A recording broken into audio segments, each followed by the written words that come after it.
Okay, so today we're going to make a canvas. I'm going to show you how to alter one. This is one that I've made previously. It's 3 small 5x7 ones that I've distressed and embossed and added some flowers and some ribbons and joined them together with the jump rings. Today we're just going to make one simple little flat one. I'm just going to show you how to basically distress and ink. This one is a 6x8 canvas, and so basically I'm going to take the orange chalk here and I'm going to just go right along the top and brush it along. A nice little soft color in the middle here. The chalks are very, very light on here. Most of the ones I'm going to use are going to be a water-based one. And here is the Close to My Heart orange. Just basically going to just go across just very lightly just to get some color on there. And I'm going to take a sponge and just kind of spread it along. And it just kind of helps dry it out a little bit and get that color not so too bright. Unless you really want it bright, then you can just kind of leave it there. And then I am going to use the Clover Meadow, and I'm going to go the opposite way.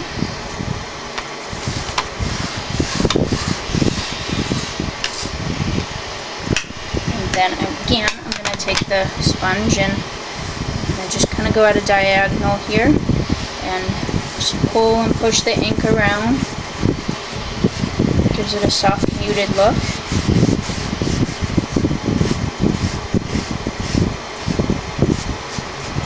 Then I'm going to take the hydrangea and I am going to ink the edges and give it that nice brushed look.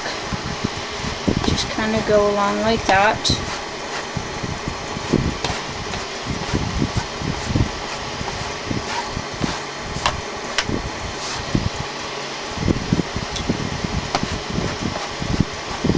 And it's okay that it gets spotty like that, because you kind of want that distressed kind of look. I mean, if you really want it filled in, you can just keep inking and then, you know, use the sponge to kind of spread it out. You can also use, you know, acrylic paints, oil paints, you know. The only thing with oil is I would worry about putting a picture on it. I guess I would cover it with a bit of paper. And then I'm going to take the black, and I'm going to get the very edges along here, and just kind of a nice black look here.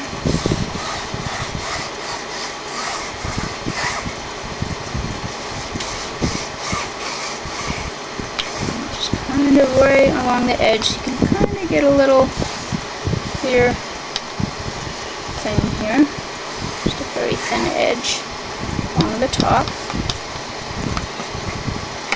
a little bit of brushed look on there, and then you basically are going to have that, and then you're going to take it and you're going to let it sit because you need it to dry out, because now we're going to emboss it, and you want it to be dry.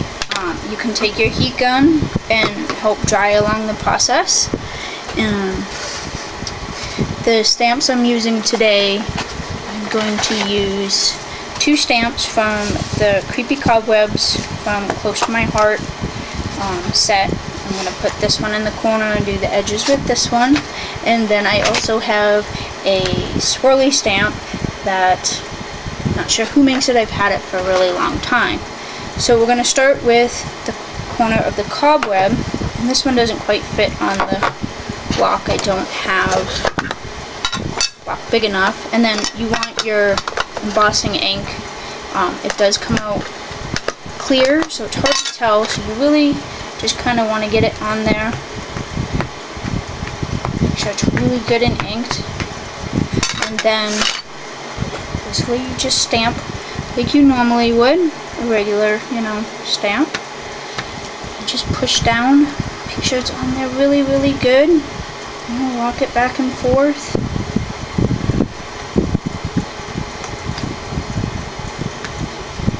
And then you're gonna, didn't mix it up. Take your embossing powder and basically sprinkle it on over what has been. I have a tray. And just kind of sprinkle it on there. Don't be afraid because you have the tray underneath. Ooh, sometimes there's some clumps. Why this is so clumpy. And then you just kind of tap it off. And then wherever there's just that little bit, just kind of brush it just very, very lightly away. And then you're going to just take the heat gun and just heat it up so it melts.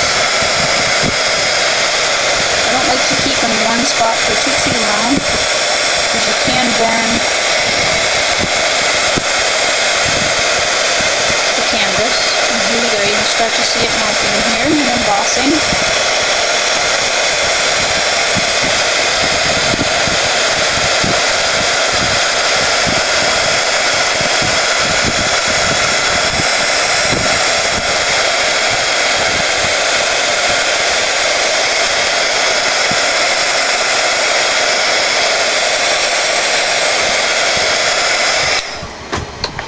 And so there you have it. There's that. And what I'm going to do is I'm going to ink it again and emboss it.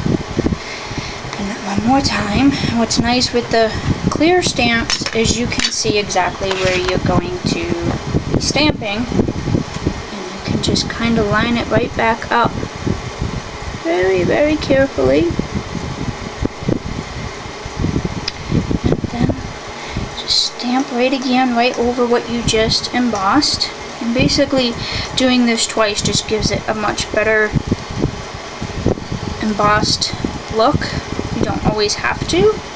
A lot of times that very first one that you do is perfectly fine. And then you basically do the same thing again. Is you just pour it right over the thing. It off again.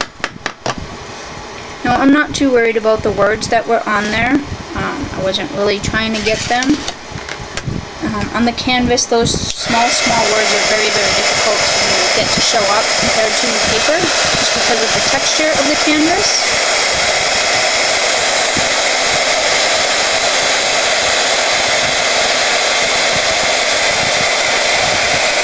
And again, just go with the heat gun. You don't want to be too close because you can burn the canvas. And just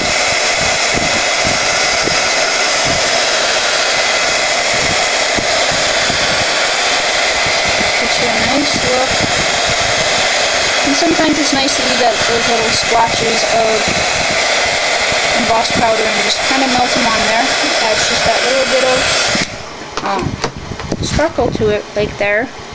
And there, you can see there's still a little extra, and it's not super crisp. It is kind of hard to get definition on the canvas because of the rough texture.